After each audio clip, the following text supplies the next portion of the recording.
Saudações, sou Fábio Quintanilha. Eu sou o Jerônimo Lira. Bem-vindos a mais um episódio do Pod Tecno, sendo que agora a gente vai continuar com o assunto de drones, que é um assunto bem interessante. E estamos aqui com o Simeone, eu já ia falar Simeone novamente. E continuando com o assunto de drones, na parte agora um pouco mais técnica, onde a gente vai falar um pouco sobre parte bem interessante, que é a parte da engenharia propriamente dito. Vamos ter algumas imagens aí, né? E a gente vai falar um pouco. Aqui já está começando com a pergunta do efeito paralaxe. Mas antes dessa pergunta, acho que ficou uma outra pergunta muito interessante e uma coisa que eu não sabia sobre o drone trabalhar com superfícies aquáticas.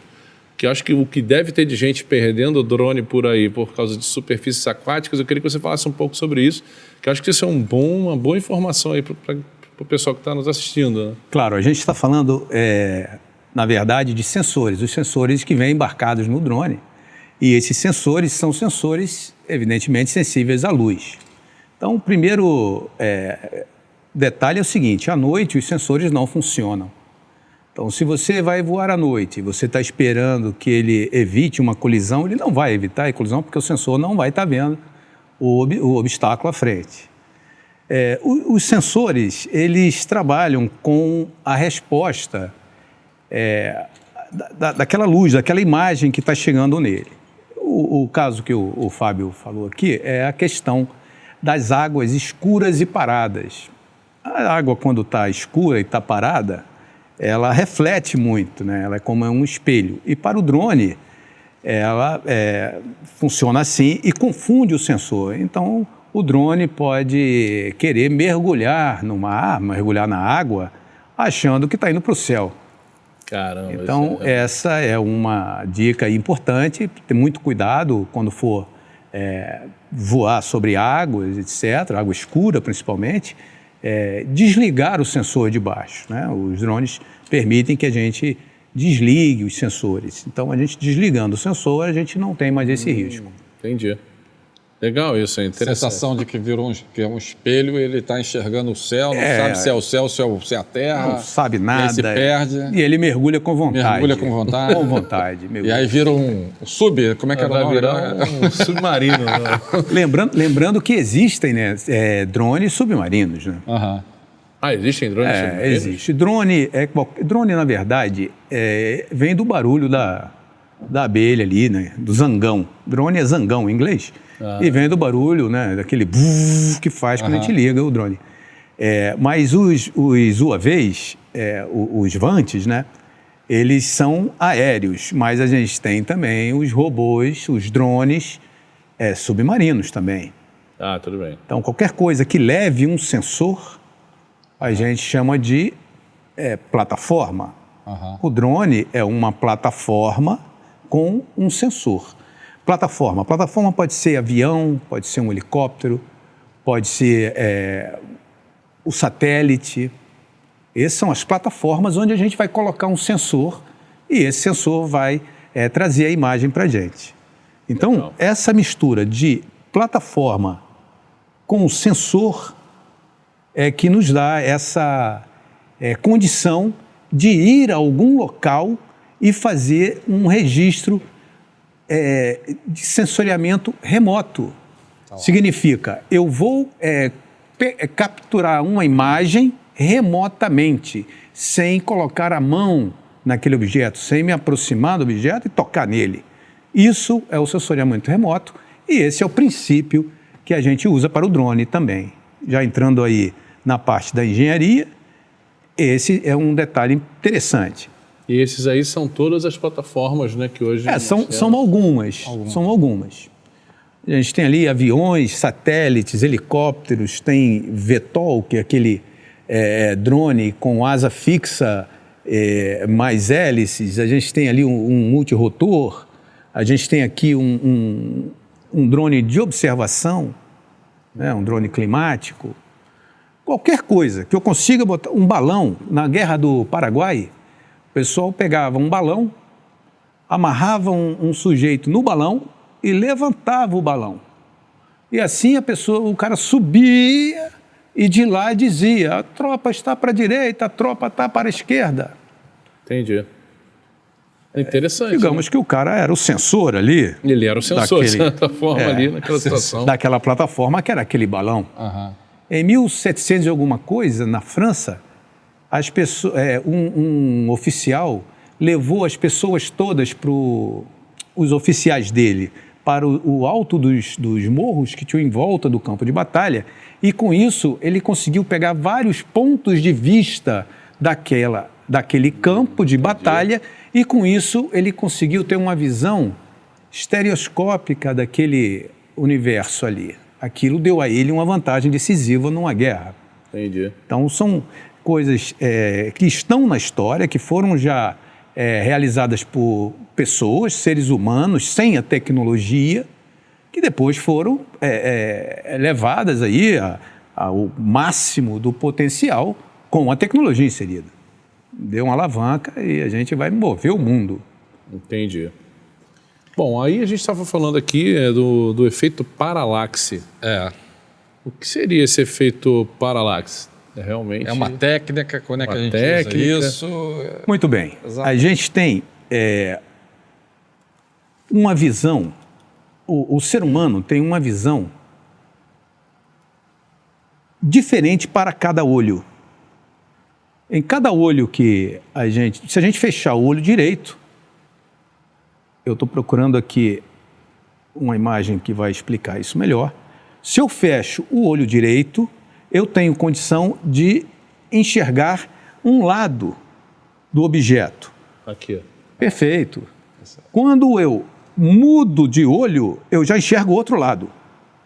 Essa parte que misturou o olho direito com o olho esquerdo me dá uma visão tridimensional, porque eu tenho mais de um ponto de vista sobre aquele objeto. Eu estou vendo o objeto por um lado, estou vendo o objeto pelo outro lado. Agora, se eu consigo rodear o objeto de pontos de vista, se eu consigo ver o objeto por todos os lados, eu consigo reproduzir esse objeto tridimensionalmente. Entendi. Esse é o paralaxe. Esse é o paralaxe. Esse é o paralaxe, que é a técnica de você vai fazer toda a visualização 360, né? Digamos o seguinte, paralaxe é eu ter mais de um ponto de vista de um objeto. De um objeto. Pode ser de frente, pode ser de todos os lados, pode ser de 3, 4 posições diferentes. Quanto mais pontos de vista eu tenho daquele objeto, mais acurado ele vai ser reproduzido. Legal. Então, isso serve para a gente fazer mapeamento de terra, modelagem 3D, calcular perfil topográfico de terreno. Legal. Bem interessante. Não sabia que tinha essa técnica, não.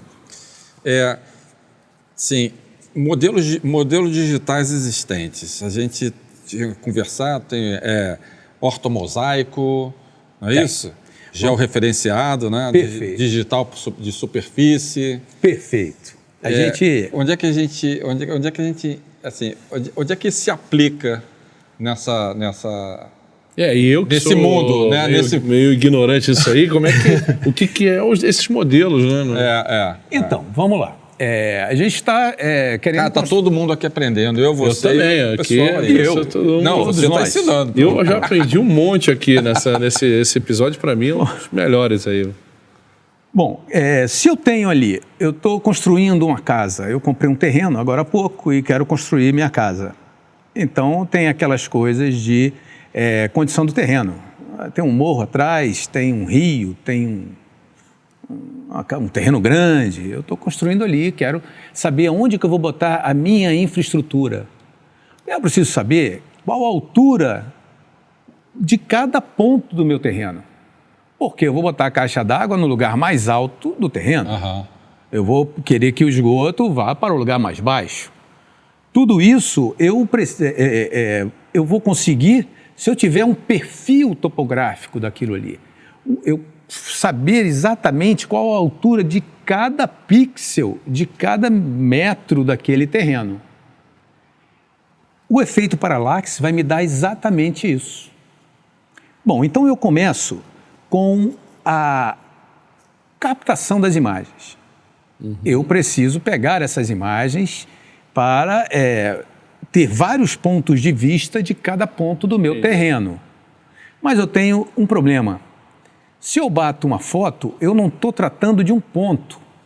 Eu estou tratando de um plano. A foto é um plano, não é um ponto único.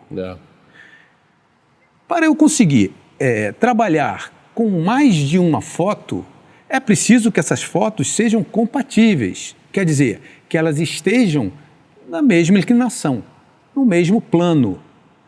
Porque senão eu não vou conseguir fazer a interseção dessas fotos e garantir que eu tenha mais de um. Vou melhorar aqui a minha explicação. Como se fosse um encaixe de quebra-cabeça. É como se fosse um quebra-cabeça. Então, eu vou fazer uma foto, a minha próxima foto vai ter 90% de repetição da primeira. Então, eu tenho a primeira foto, a segunda foto já começa com 10% dessa. Lembra que eu estou com um drone, com a minha câmera em nadir, apontada para baixo, em 90 graus, e eu estou batendo uma foto. O gimbal garante que eu estou ali 90 graus precisamente, e então eu bato uma foto e eu continuo com o meu drone para frente. Bato outra foto, continuo com o drone para frente e outra foto. Cada foto dessa vai estar coincidente em 90% com o anterior. Esse espaço que coincide, portanto, a terceira foto também vai estar pegando parte da primeira. Então, eu vou ter, em determinadas áreas, muitos pontos de vista do terreno, de cada posição no terreno. Com isso, eu vou conseguir fazer o paralaxe. Eu vou melhorar. Cara, não, perfeito, entendi. Deixa eu te falar uma coisa. Deixa eu te perguntar uma coisa. Esse negócio desse encaixe das fotos, os 10%, parece até aquele negócio da foto panorâmica. Você vai tirar uma foto aqui, depois você tira uma aqui, é como se você tivesse que pegar um percentual da primeira para ela poder fazer o panorâmica, senão ela não consegue fazer o encaixe. É mais ou menos isso? É mais ou menos isso, mais ou menos isso. Só que, como a gente está falando de engenharia, as coisas são mais precisas. Ah, sim. Não é? Então, aquela área que eu vou fotografar, ela está mapeada já. Ela está numa linha de voo em que eu vou seguir aquela linha perfeitamente. Porque as minhas fotos precisam estar alinhadas perfeitamente. Para que o software depois faça essa junção, faça esse estudo todo, gere várias visões, como a gente pode ver na imagem. Cada imagem, cada foto verdezinha aí é o ponto do drone e a foto que ele bateu. Então, as fotos precisam estar no mesmo plano, vejam. Entendi. E aí, quando eu passar para a próxima linha, para bater outras fotos, eu também preciso ter uma interseção entre uma linha e a outra. Não precisa ser de 90%, pode ser de 60%, mas eu preciso também ter uma interseção entre elas para que elas se amarrem. Porque elas façam amarração de uma com a outra. Exato. Então, nessa região em que as fotos estão alinhadas e sobrepostas longitudinalmente na direção do voo e também lateralmente, eu tenho uma precisão ali de paralaxe incrível. Eu consigo modelar aquilo ali digitalmente perfeitamente. Não, entendi. Porque eu tenho muitos pontos acessando, muitos pontos de vista daquele espaço ali. E aí você tem uma visão total, né? No final do trabalho fica uma visão total. Fica uma visão total de toda a área, né? Porque aquilo tudo vai ser colado, uma foto na outra, e eu vou ter toda aquela área numa foto só. Então eu tenho lá 500 hectares em uma imagem só. Aí entra o geoprocessamento. O que é que o geoprocessamento faz?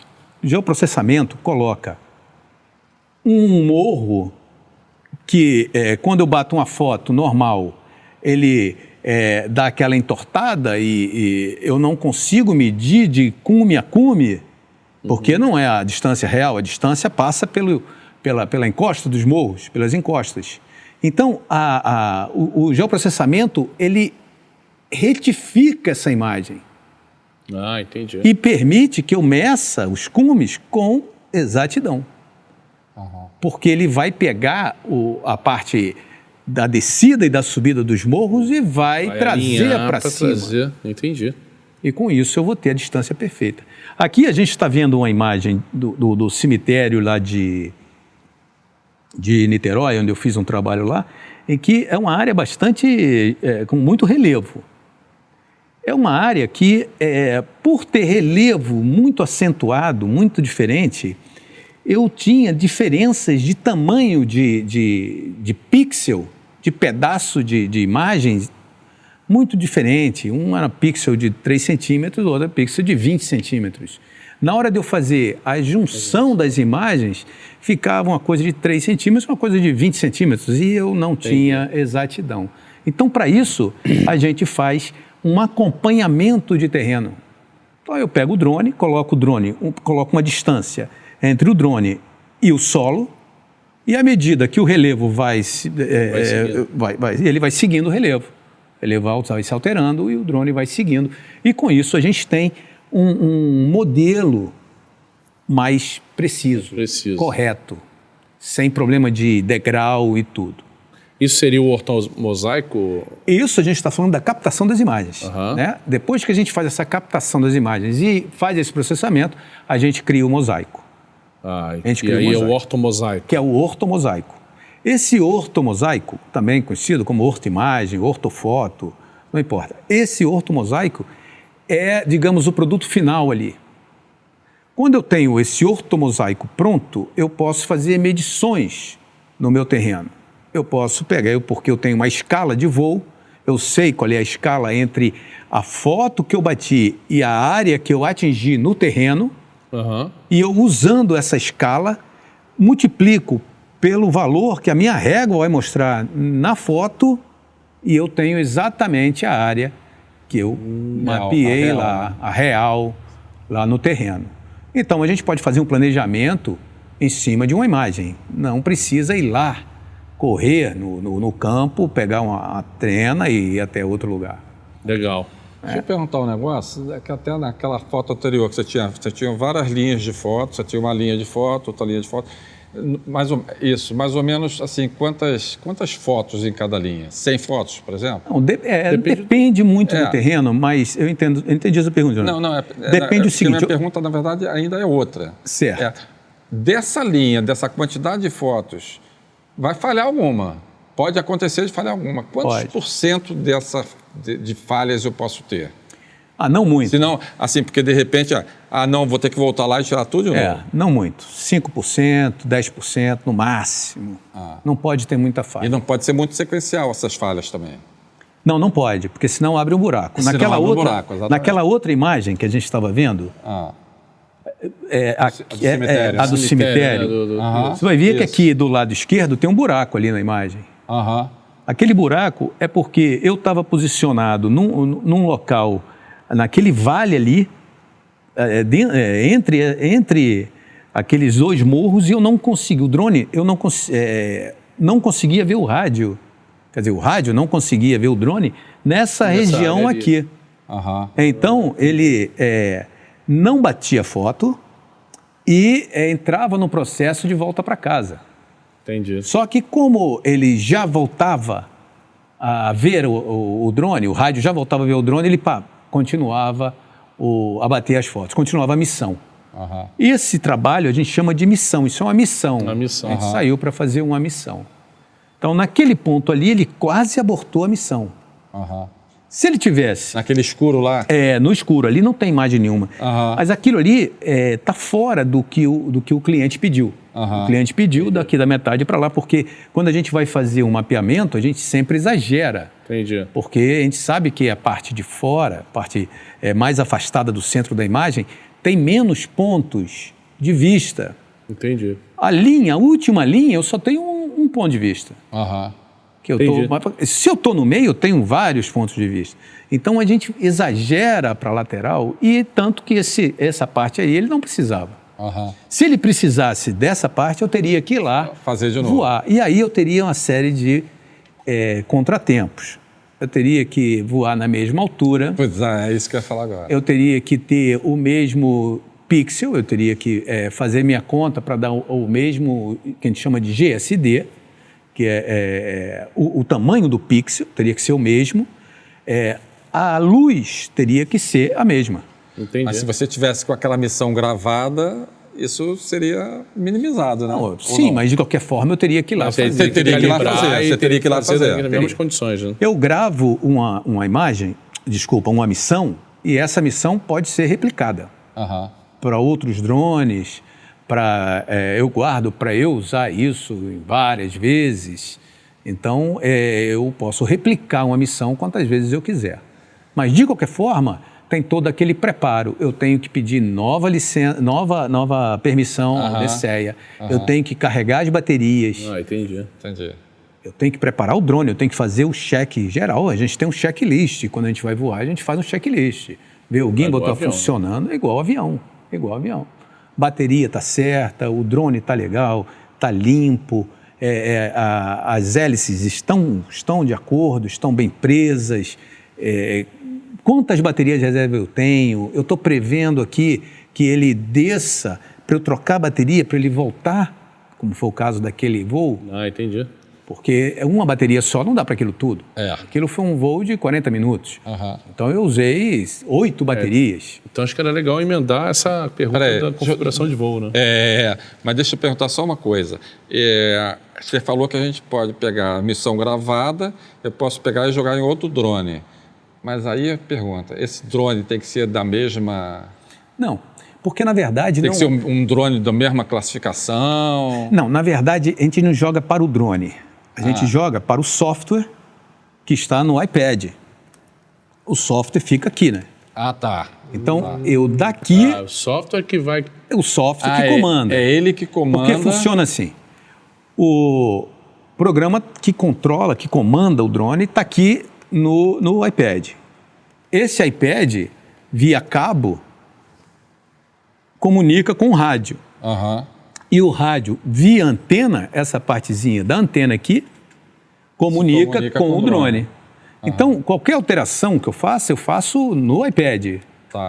E aí o resto tudo se completa e o drone responde lá. Estou fazendo. Então, eu vou pegar este arquivo e vou disponibilizar. É um arquivo, é uma programaçãozinha que... Uma programaçãozinha que você joga para um outro iPad, num outro controle. Isso. Agora, como nos computadores, se eu fizer um programinha 8 bits, não vai rodar num 16 bits. Pois é. É a mesma coisa, é idêntico. É exatamente isso. E aí, falando de software, né, acho que pode emendar essa pergunta, qual a dica do software para uma pessoa que está iniciando? Quais são os melhores softwares? Os mais usados hoje em dia? Certo. A gente está aí falando de diferentes softwares. O software para filmar e gravar. Existem os softwares nativos. Existe o software da DJI, que é um software nativo do fabricante, próprio para esse drone, que é o DJI Go. Esse DJI Go, ele decola o drone, ele controla o drone para filmar, para fotografar. Ele faz movimento, ele permite que a gente faça movimentos de bailarina, movimentos circulares. É um software que liga o rádio no drone para voos. Mas a aerofotogrametria é um outro software, é um software diferente. Bom, e aí tem uma questão no meio aí que é o seguinte. Quando eu for decolar com o drone, eu posso decolar direto com o meu software de aerofotogrametria? Resposta é que sim, pode. Mas a segurança, se você quiser realmente segurança, se não quiser perder contato com o drone nunca, para você ter ali, você decola com o software nativo, o DJI Go. Então você pega o software nativo, levanta o drone, a partir dali pode fechar o software e abrir o seu software de fotogrametria. Esse software de fotogrametria, ele tem a característica de realizar, de criar missões de voo. Cada linha que a gente viu, que a gente vê nessas imagens que a gente mostrou, cada linha verde daquela que a gente viu do drone, aquilo ali é circular, aquilo ali é emendada uma linha na outra e aquilo é uma missão. Entendi. Ali eu defino quantas fotos, respondendo aquela sua pergunta anterior, quantas fotos eu vou bater nessa linha aqui? Vou bater 50, 100 fotos? Quantas fotos vou bater aqui? Depende do tamanho do pixel que eu quero. Depende da qualidade da imagem que eu quero. Eu quero aquela imagem muito certinha, muito bonitinha, eu meto 90%, que é 90% de sobreposição. Ah, entendi, que aí você fica com a imagem perfeita. Perfeita, mais perfeita, porque a outra também é perfeita. Mas se a gente está ali no preciosismo, a gente quer... Aí o que acontece quando a gente bota 90 por 90, que fica uma coisa maravilhosa, linda. Quando a gente vai processar, demora 3 horas e 40 minutos o primeiro produto. A renderização? A renderização, porque você criou muitas fotos, muitas imagens para ele tratar. Então aí também vai o feeling. Qual é o objetivo do voo, né? O que é que o cliente precisa, na verdade? Porque o cliente não vai ficar nem mais nem menos feliz. Ele quer o produto dele. Tem outra questão também. Se eu tenho uma imagem muito apurada, ela é maior. Quanto maior a quantidade de fotos, mais demora a renderização. E maior é o produto gerado. Mais megas tem aquilo ali. Então, no final, você tem lá uma imagem de 400 megas, e aí você está feliz porque você tem uma estação fotogramétrica. Você está vendo tudo. Você tem uma placa de 16 megas. Nossa, uma coisa maravilhosa. Aí você entrega para o seu cliente liga e fala, não estou conseguindo ver a imagem. Pô. Você fala, mas por quê? Está tudo certo. Não, o cara não tem máquina para rodar a sua imagem. Para rodar essa imagem. Então, tudo uma questão de configurar para a solução que o cliente precisa. Às vezes o cliente quer uma coisa... Então você tem que ter um trabalho anterior à tua definição do plano. Conversa com o cliente para saber o que ele está realmente esperando, né? Levantamento de requisitos. Fazer um levantamento de requisitos, tem que fazer todo o planejamento. Você tem também que fazer uma anamnese, você tem que conversar com o seu cliente, você tem que saber como é que o seu cliente se comporta, qual é a exigência dele, se ele tem preferências. Tudo isso você tem que saber antes de voar. Tem determinadas regiões que o cara, da fazenda, por exemplo, que o cara gosta mais do que em outras. Porque tem uma plantação de não sei o quê. Ali você tem que caprichar. Então, talvez valha a pena fazer uma missão somente para aquela área. Faz uma missão geral e para aquela área você dá uma caprichada, porque você sabe que o cara... Então, tudo bem, uma área pequena não vai gerar esse montão de fotos todo. E esse software, ele tem gratuito? Por exemplo, se eu comprar um drone hoje, eu posso depois pegar um software desse gratuito e instalar? O DJI Go é gratuito. Isso, dependendo se você comprasse um DJI, né? Um drone, já vem ele gratuitamente. E você pode fazer também o seu voo com outros softwares também que existem por aí, open source. Entendi. Mas como o DJI Go é gratuito, não faz sentido a gente pegar um open source. Quanto ao software de imageamento, o software para realizar a missão, porque existe o software para realizar a missão, existe o software para processar as imagens. São softwares distintos. Retaguarda e... Então, a gente pode fazer as imagens na mão. Eu chego lá com o DJI Go, nem estou falando ainda de software de aerofotogrametria, estou falando de um software normal. Normal. Eu vou lá e ando um pouquinho, bato uma foto. Ando um pouquinho, bato uma foto. Ando um pouquinho, bato uma foto. Eu estou realizando o trabalho. Eu estou fazendo. Não é automático. Não tem os recursos que tem o software próprio para missões, mas eu consigo realizar a missão. Acho que eu mostrei para você aquele pedaço de árvore que eu fiz com um celular. Sim. Eu peguei um celular, numa noite lá em casa, caiu uma árvore, e até aí tudo bem, mas o problema é que a prefeitura veio com a serra elétrica e ficou a noite inteira com aquela serra elétrica debaixo da minha janela. Eu desci 7 da manhã, porque eu nem dormi direito. Aí quando eu olho tem um toco, né, de árvore na calçada.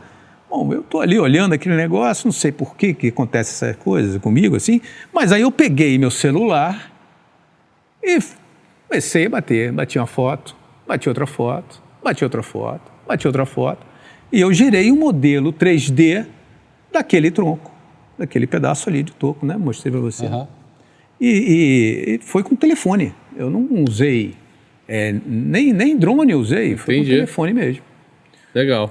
Pega uma pessoa deitada, você também pode tirar um 3D da pessoa também com o seu telefone. Com o seu telefone, pode montar. Depois disso, depois de feito isso, explicando, existem, então, softwares que fazem a missão. O GS Pro, que é da DJI, faz essa missão.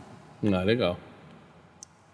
Tem o Pix4D, o Drone Deploy, legal. que tem uma parte deles que é só para realizar a missão, só para bater essas fotos. Depois tem os softwares de processamento, que aí são softwares mais pesados, que são softwares, os mais consagrados são pagos, né? O próprio Pix4D, o Drone Deploy tem esse processamento. E o Agisoft são os mais famosos, né? Que fazem todo esse trabalho. Legal.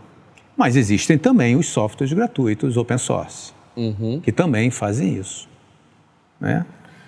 Acho que pode fazer a próxima aí, Ju? A próxima, a gente até já falou um pouco disso, de configuração de voo, essa parte de como é que funciona essa história de fazer a configuração do plano de voo e carregar para outros. A gente até falou um pouco já. Né? Deixa eu aproveitar. E também a transmissão de imagens e vídeos diretamente para a internet. Certo, no broadcast. Isso é broadcast, isso aí é importante. Isso é importante. Vamos lá.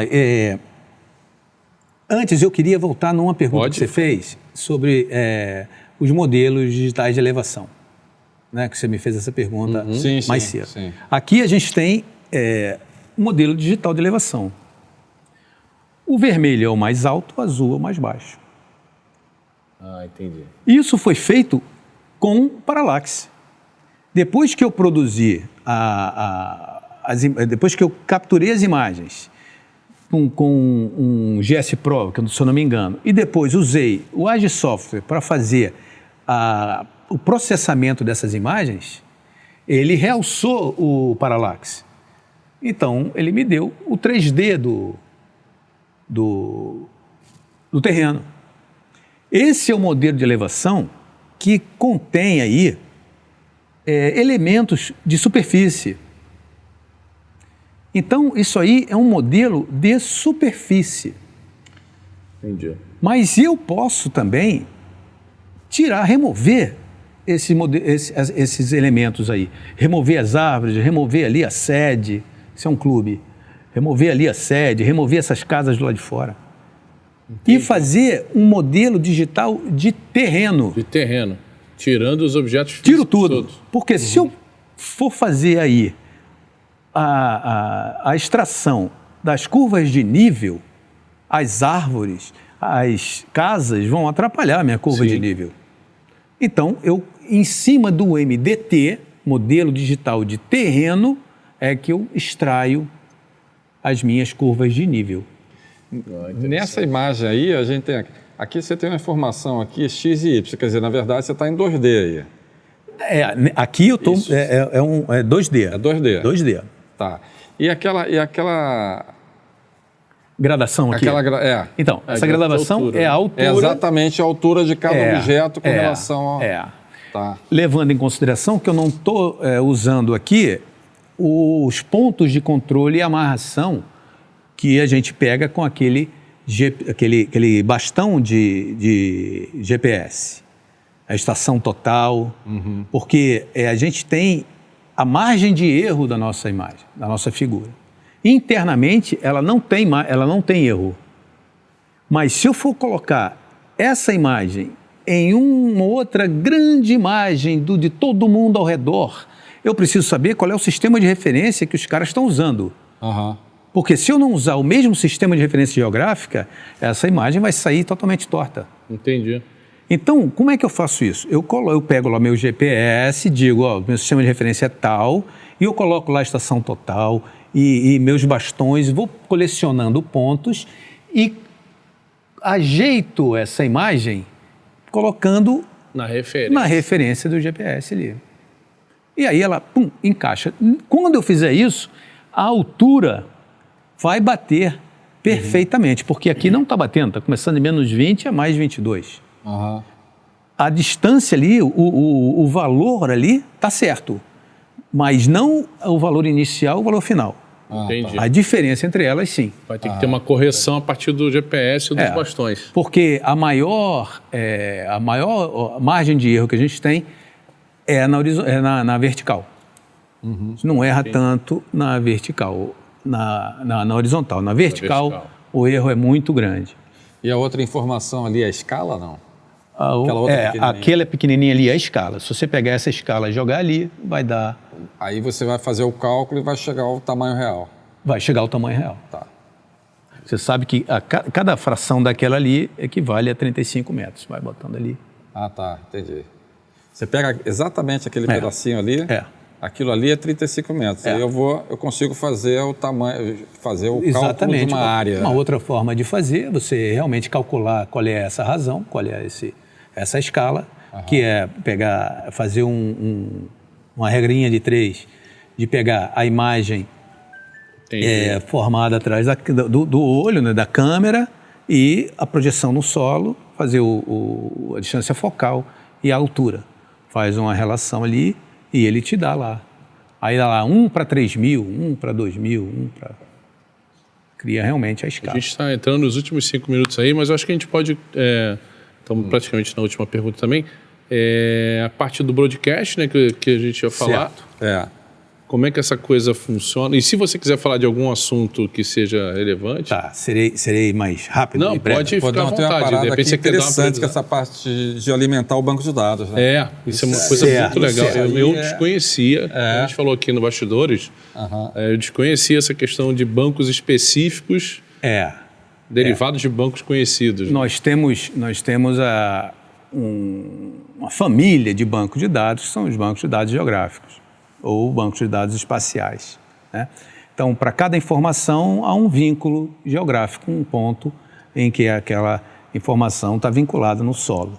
Então, a gente tem ferramentas como o PostgreSQL e o Oracle SDO, que são ferramentas de banco de dados, são gerenciadores de bancos de dados, e que incorporam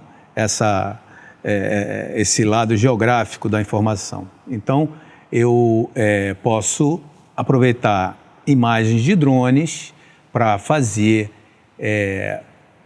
equações geográficas, definir volumes, jogar isso em banco de dados e fazer disso uma série histórica, ver o andamento de determinada obra, determinado evento, bacias hidrográficas, o comportamento ao longo do tempo delas. Posso fazer um retrato geográfico dela e calcular qual é a biomassa que está contida ali, onde é que tem um olho d'água, qual é a distância desse olho d'água para o rio, qual é a distância de imagem, se houve assoreamento, se não houve. Que legal. Tudo isso com essa fotogrametria, né? Essa parte aí da geomática que é fantástica. Os drones vieram para ajudar muito, muito. Queria dar só aqui uns exemplos. Tem o Web ODM, tem o Visual SFM, pode passar. Tem o Meshroom. São ferramentas gratuitas e open source para fazer o processamento das imagens e gerar os produtos cartográficos, que são eles. Nuvens de ponto. Essas nuvens densas de ponto podem ser integradas a nuvens de ponto, por exemplo, de laser scanners, e eu ter uma cobertura tanto exterior quanto interior. Por exemplo, a Catedral de Notre Dame foi destruída pelo fogo, mas antes alguém foi lá e fez, com laser scanner, a captação dessa nuvem. Então, eles agora estão recuperando toda a catedral do jeito que ela era, porque está tudo registrado lá. E é muito fiel, é exatamente o que está ali, com a distância precisa. Isso é uma coisa muito interessante. Aquele esquema que você falou que tinha um cara que fez todo... Gravou tudo um ano antes. O trabalho dele, um ano antes. Caramba, aí foi uma sorte. A catedral. Foi uma sorte. Né? Agora, esses aplicativos, esses softwares, eles funcionam tanto o Windows quanto o Linux? Tanto Windows quanto Linux. Alguns... Tem um melhor? Funciona melhor no Linux ou funciona melhor no Windows? A questão do Linux e do Windows é a questão da montagem do programa. Você precisa montar, né? Quando você está trabalhando no Linux, você tem mais trabalho para instalar aquele software. Né? Tem todo aquele sistema de mount, etc., que você não tem no Windows, que já vem tudo prontinho lá para você. Mas, de qualquer forma, é tranquilo. Você também pode, a um preço... Porque esses softwares de aerofotogrametria são muito caros. Os softwares que são proprietários. Eu falei aí do Azure Software, do Drone Deploy, do Pix4D. São muito caros. E esses são gratuitos. Então, existem ferramentas bem baratas, bem em conta, que ajudam, auxiliam na montagem dele. Você, então, pega esse software gratuito, que vem com os elementos separados, você compra essa ferramentazinha, que é barato, e essa ferramenta monta para você o software e bota para você em Linux. O Windows não tem esse problema. O Windows botou, está funcionando. Legal. Bom, tem mais alguma pergunta? Que acho que a gente chegou praticamente no final. Aí, na verdade, a pergunta é novidades para o futuro. Novidades para o futuro. Drone. Transformação digital. Não só para o drone. O drone é uma ferramenta, né? Faz parte desse universo, desse processo. Que existe um lema hoje no mundo que é no boots on the ground. A gente não precisa mais, para tomar conta de um site, estar presente na obra o tempo inteiro ou ter tanta gente lá naquela obra, tantos engenheiros. Então, existe uma maneira de criar réplicas digitais e essas réplicas vão reproduzir fielmente o que existe no canteiro de obra. E você vai tendo, através de sensores ambientais, voos de drone, fotografias, relatórios analíticos mesmo, e você vai conseguir reproduzir a realidade daquele site e acompanhar aquela obra sem tanta presença humana. Não é? Isso está graçando no mundo. Tem empresas que ficaram milionárias com isso. Tem realmente é um negócio impressionante. É absurdo. É impressionante. A gente... Quer mostrar alguma imagem? Eu só queria falar mais uma coisinha, só para ressaltar isso. Essa digitalização já vem ocorrendo. Primeiro, a digitalização da informação. Então, a gente tem aí o Google, né, que entrega tudo, o Bing, entrega tudo que você vai pesquisar alguma coisa, você vai lá, a informação está lá para você e você aprende. Depois, houve a digitalização da vida da gente. São as redes sociais. E aí, a gente está agora vivendo um terceiro nível disso aí, que é a digitalização do mundo real, que é digitalizar as estradas, as cidades, as construções, os sites as fábricas, os sites de produção de material. Uma empresa que está construindo alguma coisa e precisa de aço, ela tem uma realidade que está lá na réplica digital dela e a outra também tem. Essas réplicas podem se falar e uma réplica solicitar no momento exato o material que precisa. Entendi. E eu acho que esse é o futuro. É o caminho. É isso que está acontecendo. E aí a gente vai falar, está falando também de inteligência artificial, de machine learning. E da geração de uma consciência digital para cada processo, site desse. Para cada lugar existe uma consciência e as consciências já vão estar conversando consciências entre cidades. E aí tem que ressaltar que a consciência vai retratar o dia a dia, o cotidiano do povo, de quem está usando aquele site. Então, essa consciência é relativa a quem está ali. Então, se o pessoal age de determinada forma, essa consciência vai defender aquela forma. Então, não há, assim, uma homogeneidade de consciências. Não, vão ser várias consciências digitais que vão se falar entre se falar e vão contribuir para formar esse mundo digital aí. Legal. Que é a Antes digitalização. da gente fechar, só uma coisa. Eu vi que alguns slides você tinha a Dronave. Dronave é a sua empresa? Dronave é a minha empresa. Quer falar um pouquinho aí dela? Claro. Aproveita, fala dela aí. Passa... Você tem todo o direito. Deixa eu falar aqui. Depois de uma aula dessa... Meu amigo, bom, a Dronave, ela nasceu em 2016, quando eu saí lá da aeronáutica. E eu comecei já querendo trabalhar com geoprocessamento. O drone como uma ferramenta de geoprocessamento, ferramenta GIS. Minha ideia era a coleta de informação realmente. E eu venho trabalhando, eu criei uma escolinha de aerofotometria, então eu dou aula de aerofotometria para as pessoas, para os pilotos e para engenheiros. E eu estou feliz porque eu vejo que muita gente agora que passou pela escolinha está trabalhando com aerofotometria, está realizando seus trabalhos, tem gente vivendo disso, momento em que Não é escolinha de voo. O mercado... De voo de drone. Não, eu também, eventualmente, quando formo a turma e me pedem, eu ensino ali a voar, coisa e tal. Mas o objetivo realmente é a aerofotometria, porque isso gera uma profissão para as pessoas, né? Uma pessoa que é um engenheiro ambiental, por exemplo, que está num momento difícil, não está conseguindo muito emprego, o pessoal não está, o mercado não está assim, aquele doce todo, o cara ele oferece um serviço e esse serviço tem sido aceito, o pessoal tem trabalhado em limpezas de fazendas, em reorganização da administração das fazendas, e isso é uma coisa que realmente eu curto muito. Legal. Beleza. Quer fechar então, aí?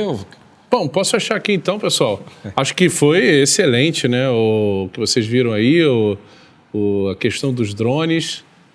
Acho que você vai voltar, estou achando que vai ter mais episódios aí. Será um prazer. Muita informação e muito uma vez obrigado pela oportunidade, de ter essa aula. Não deixe de se inscrever, compartilhar, dar o seu joinha aí. Isso, inscrever. Quanto mais inscritos e quanto mais compartilhar, mais joinhas a gente vai crescendo e vai trazendo mais assuntos interessantes como esse aí.